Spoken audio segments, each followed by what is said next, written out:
RS study में आप सभी का स्वागत है। कक्षा 10वीं एनसीईआरटी गणित में हम अध्याय 5 पढ़ रहे हैं। आज हम अध्याय 5 में प्रश्नावली 5.1 का चौथा सवाल हल करेंगे। चौथे सवाल के हमने 5 सवाल को हल कर लिया था। आज इसका छठवां सवाल हल करेंगे। ठीक है, तो इसमें हमसे पूछा गया था कि कौन कौन सी श्रेणियाँ जो है वो समांतर श्रेणी हैं, और अगर समांतर श्रेणी है तो इसका सर्वांतर क्या होगा और अगले 3 पद क्या होंगे। ठीक है, वो सारी चीज़ इसमें हम देखते हैं। तो चलिए सबसे पहले जो दिया गया है उसको हम जमा लेते हैं। तो जो श्रेणी हमको दी गई है इसमें ये प्रथम पद है, द्वितीय पद ये है, तृतीय पद, चतुर्थ पद है। तो इसको हम प्रथम पद को A1 मानते हैं। तो A1 में क्या दिया है 0.2। फिर द्वितीय पद A2 होता है। A2 कितना दिया है यहाँ पे 0.22।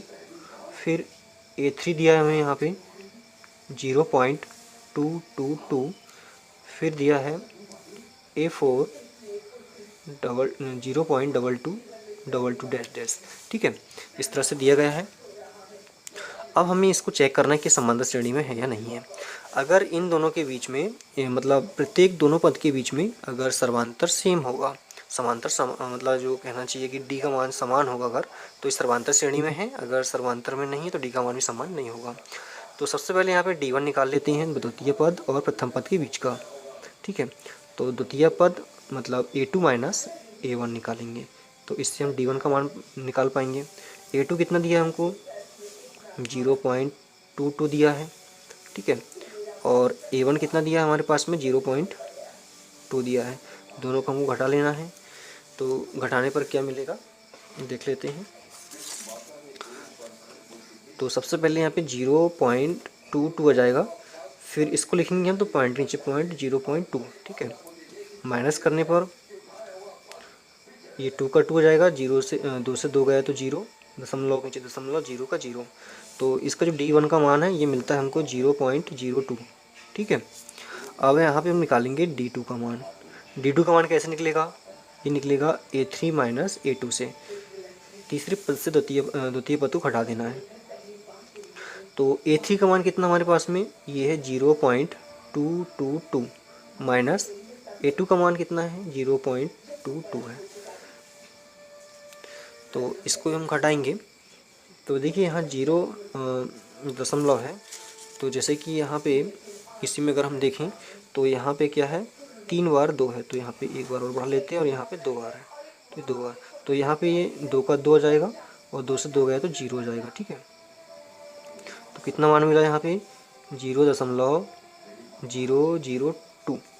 ठीक है, हम देख रहे हैं कि यहाँ पे 0 के बाद में क्या आया, एक 0 और 2 आया, और D2 में क्या आया यहाँ पे 0 के बाद में मतलब दशमलव के बाद में एक 0, 2 0 आए है ना, 2 आया। तो क्या कह सकते हैं हम कि D1 बराबर नहीं है D2 के। ठीक है, D1 बराबर D2 के नहीं है। तो हम कह सकते हैं कि जो D1 D2 बराबर नहीं है, इसलिए दी गई श्रेणी जो है समांतर श्रेणी में नहीं है। और समांतर श्रेणी में नहीं है तो इसमें जो सर्वांतर होगा वो भी सेम नहीं होगा। ठीक है, सर्वांतर निकल ही नहीं पाएगा इसमें, और सर्वांतर नहीं निकल पाएगा तो अगले 3 पद भी नहीं निकालना है। ठीक है, इस तरह से इसका छठवां भाग कंप्लीट होता है। अब इसका सातवां भाग देख लेते हैं, सातवां सवाल देख लेते हैं। क्या है 0, फिर है -4, -8, -12 डैश डैश डैश। तो चलिए इसको भी हम हल कर लेते हैं। तो सबसे पहले यहाँ पे A1 मतलब प्रथम पद क्या है 0 है। फिर A2 का मान कितना है -4 है। फिर A3 कितना है हमारे पास में -8 है, और A4 कितना है -12 है। तो A4 बराबर -12 डैश डैश डैश डैश। ठीक है, तो पहले 2 पद का सर्वांतर हम निकाल लेते हैं। तो पहले 2 पद का सर्वांतर मतलब D1 कैसे निकालेंगे, इसको निकालने के लिए A2 माइनस A1, द्वितीय पद से प्रथम पद को घटा देना है। दूसरा पद है -4, माइनस का माइनस हो जाएगा। A1 कितना है 0 है, तो 0 लगा लिए हमने। तो -4 को हम 0 से घटाएंगे तो -4 ही आएगा। ठीक है, उसके बाद में D2 निकाल लेते हैं। D2 क्या है हमारे पास में, मतलब A3 से A2 को घटाना है। तो A3 का मान कितना है -8 है, माइनस का माइनस हो जाएगा। D2 का मान कितना है -4 है, तो -4 आ गया। तो -8 का -8 आ जाएगा, माइनस प्लस हो जाएंगे, माइनस माइनस प्लस हो जाएंगे। ठीक है, 4। अब यहाँ पे -8 है, ये प्लस का 4 दोनों घट जाएंगे, बड़ी संख्या ऋणात्मक इसलिए ऋण का निशान हो जाएगा, और 8 से 4 गया तो 4 बचेगा। ठीक है, अब D1 D2 का मान तो सेम आ गया। अब D3 का भी देख लेते हैं। ये आता है A4 माइनस A3 से। A4 कितना है, -12 है, बीच में माइनस लगा तो माइनस लगा देना है। फिर A3 का मान कितना है, माइनस का 8 है, तो ये -8 हो जाएगा। ठीक है, उसके बाद -12 माइनस माइनस मिलके प्लस 8 का 8, एक ऋण का है एक धन का है, 12 में से 8 गया तो बचेगा ऋण का 4। तो यहाँ पे हम देख रहे हैं कि D1 का मान -4, D2 का मान -4, D3 का मान -4 ही आ रहा है, मतलब सर्वांतर सेम है। ठीक है, तो श्रेणी का सर्वांतर मतलब सभी पद के मान कैसे समान आ रहा है, तो इसलिए हम कह सकते हैं कि D1 बराबर है D2 के, D2 बराबर है D3 के, इसलिए दी गई श्रेणी AP या कह सकते हैं सर्वांतर है। क्या है, सॉरी, समांतर है, समांतर श्रेणी है। ठीक है, ये समांतर श्रेणी है।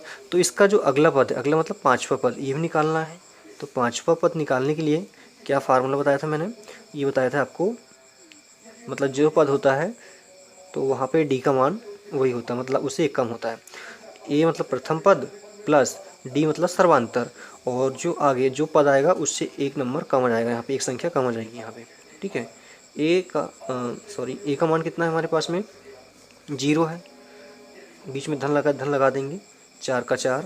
D का मान कितना निकाला हमने, -4 निकाला, तो 0 धन 4 चौ 16, ऋण का 16 हो गया, ऋण का 16 हो गया यहाँ पे। अब ये ऋण का ये धन का दोनों जब आपस में मिलेंगे तो ऋण हो जाएंगे 16, 0 को प्लस भी करेंगे घटाएंगे तो कोई मतलब नहीं, 16 ही आएगा। अगला पद आ जाएगा यहाँ पे छठवां पद। छठवें पद के लिए A प्लस यहाँ से एक कम मतलब 5D। ठीक है, 5D हो जाएगा। A का मान कितना है, 0 है, धन 5 का 5 जाएगा। D का मान कितना है हमारे पास में, -4, तो -4 लगा देना है। 0 धन 5 चौके 20, ये प्लस है माइनस दोनों मिलकर माइनस हो जाएंगे, 20 का 20 हो जाएगा। ठीक है, फिर सातवां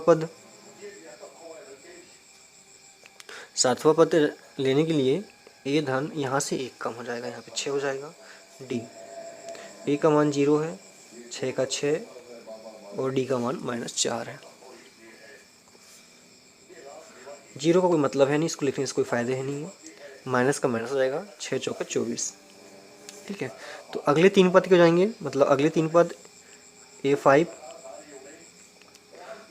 कितना हमारे पास में, -16, फिर A6 कितना निकाला हमने, 20 -20, और अगला पद A7 कितना निकाला, -24 निकाला।